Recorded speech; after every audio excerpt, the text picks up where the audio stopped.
Hey guys, and welcome to another brand new video. In this video, we actually finally are now getting the initial reviews over here for The Last of Us TV show, as you guys know, one of the very popular PlayStation games out there.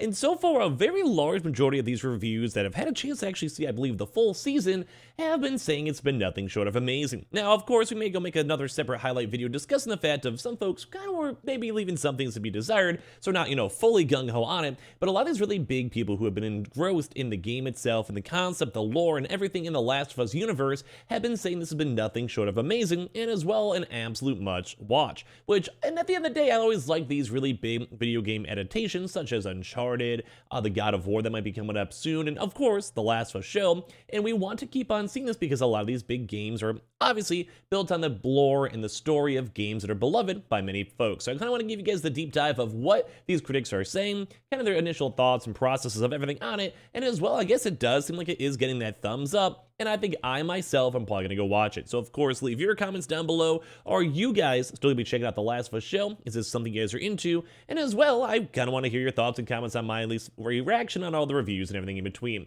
As well, make sure you guys are subscribed with the notifications on, especially if you guys want to maybe check out the other Last of Us reviews, maybe the more negative ones, because I feel like sometimes you almost want to watch the good and the bad to kind of see the real true, I guess, perspective of everyone watching it. And as well, if you guys want to follow the Twitter and Twitch stream and all that stuff, you guys totally can, in case you guys would like. But right now, we actually have had a lot of really good comments over here in regards to the show itself. And this is something that I really like to see because, as I've mentioned, I love the idea of The Last of Us show. I love the idea of HBO actually making this in the first place. And of course, this is a game I actually played as of not even that long ago, and I enjoyed the remake for it. So we actually have basically a pretty big review, and there's been a lot of other reviews out here too. I'm going to showcase up some of them because a lot of folks are saying the same exact thing. They love it, it's kind of true to the game, and of course, the source material's not like a one-to-one entirely, but there's a lot of things if you have, well, obviously played the game, you'll recognize, you'll enjoy, and you'll appreciate, and as well, there's also a few different changes too and change-ups on top of that. So at least for this one, they also did a big clarification. It is also a spoiler-free review, but of course, if you guys had played the game, you probably have a good rough idea of what's going to be going on.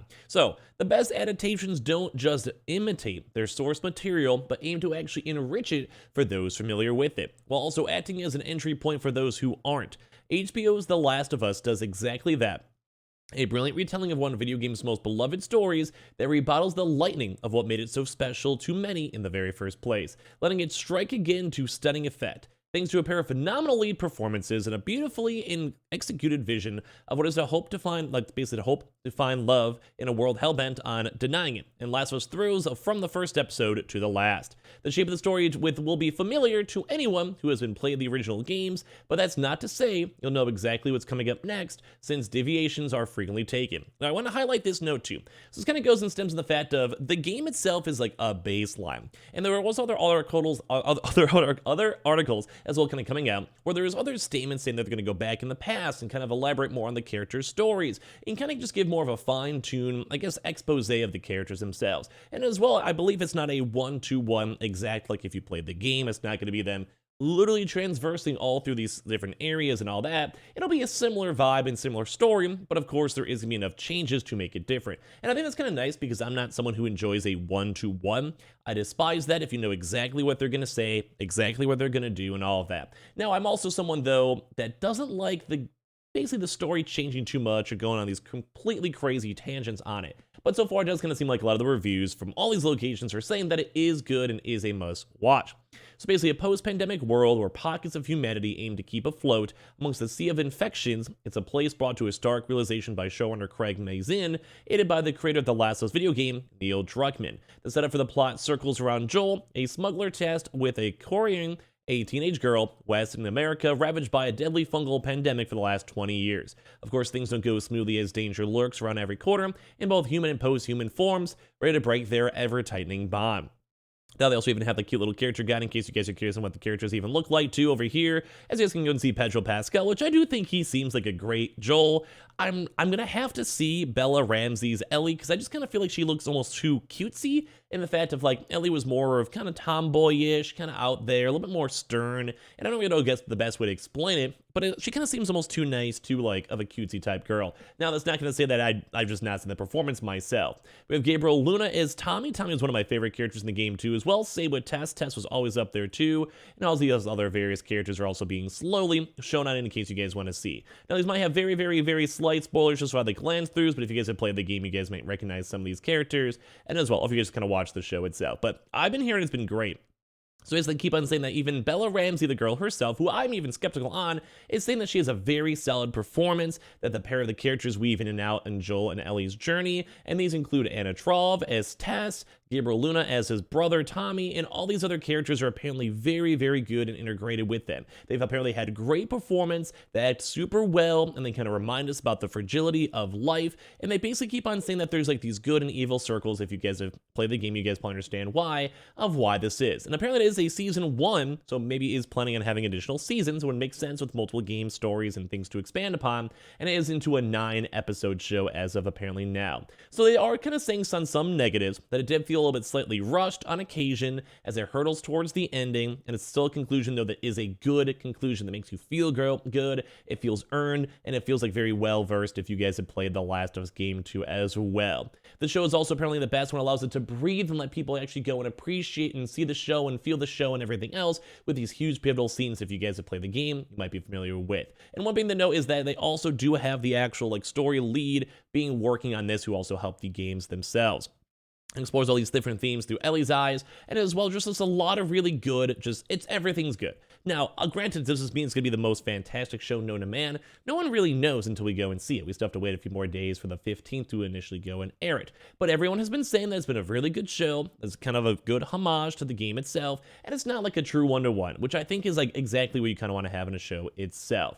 And some people are trying to go do comparisons like, say, like The Road, but it basically kind of says like there's like this not insane bleakness, there's still like a little bit of spark of joy and humor. If you guys have played the game, you guys understand. And I just really do think this is like a show that's really good for like the normal folks out there, people who aren't necessarily fully into gaming that could still appreciate this, like with your family and friends and everything else in between. But all of these different things are just more interesting. The Last of Us is more interested in showing the fallout of violence than the violence itself. And now if you guys played the game too, that was a really big thing, like the moral dilemma of what's going on, the humans versus the creatures. And it kind of goes to show that this might be a really big thing. A big thing to know is they say the plot doesn't thankfully weaver too far from the source material over there, but occasionally it does go and trade the path in order to shine a light on previously unexplored stupid camera, unexplored corners of the world. Certain shots or lines of dialogue will have players doing their best. Leonardo DiCaprio pointing at the TV impressions, giving out the nice little thumbs up with it. But crucially, these never feel crowbarred in. So it kind of seems like they're trying to force it on in, but it's not in a cringy version. But all of these different things are very nice. Like the ending verdict, at least for IGN, The Last of Us is a breathtaking adaptation of one of the most impactful stories told in video games, and brilliantly brings all their journey to a brand new audience. And I feel like that's what we kind of want to see in these types of shows. And we're seeing all these other different types of things too as well. It says like HBO's The Last of Us placed a lot of faith in source material, which we all know is pretty good based on the 2023 game. They're saying that confidence is not misplaced. And they have all these really good kind of run-throughs and talks about this one too, as it finally answers the question too as well, is it going to be good? There are scenes throughout the first season that are direct line reads of key scenes from the game, but as well with all these 9 episodes, there are also like similar stories in very similar locations, but it might be slightly different. And we might know some of the lines, we might be familiar with these lines and everything else, and true, it kind of feels like I don't know, it's cool. So like it's still saying so true to the actual show itself, and this is what we love. And that's why I keep on thinking that based on these initial reviews of Washington Post and IGN and all these other various places, that it seems good. Like even if you go look over here on The Verge, HBO's The Last of Us is a compact adaptation that puts you in the passenger seat, and they're saying this is a faithful adaptation. And once again, I think that was one of the biggest critiques a lot of folks had, is that it would, for some odd reason, would end up just being a game that was completely off the wall, not holding true to Joel and Ellie, and making sure the story's slightly different, and with a lot of early initial, like, kind of negative reception of them changing things, such as not having, like, the spores and kind of changing core game dynamics. It kind of goes to show that, well, it could have been bad, but it does seem like all these initial thoughts and impressions and all these reviews are that the game itself is an absolute masterpiece, and it's pretty good. Now, we're kind of still seeing some skeptical sides of saying, like, yeah, it's a little bit flat, or yeah, there might be like, yeah, if you play the game, you may not even want to watch it, but at the same time, I feel like if you really enjoyed the game and game lore experience, this might be a, well, good experience at the end of the day. So you guys want to, if you guys watch it throughout these next few days, give me your thoughts and comments down below, and as well as I'm just kind of excited to go and see this. Also leave a comment, will you guys watch this yourselves? Down below. Of course, make sure you guys follow the Twitter and Twitch stream if you guys want to, subscribe to the channel itself, and of course, check out the Amazon and Target links too, and I appreciate you guys all so much for watching here in the first place.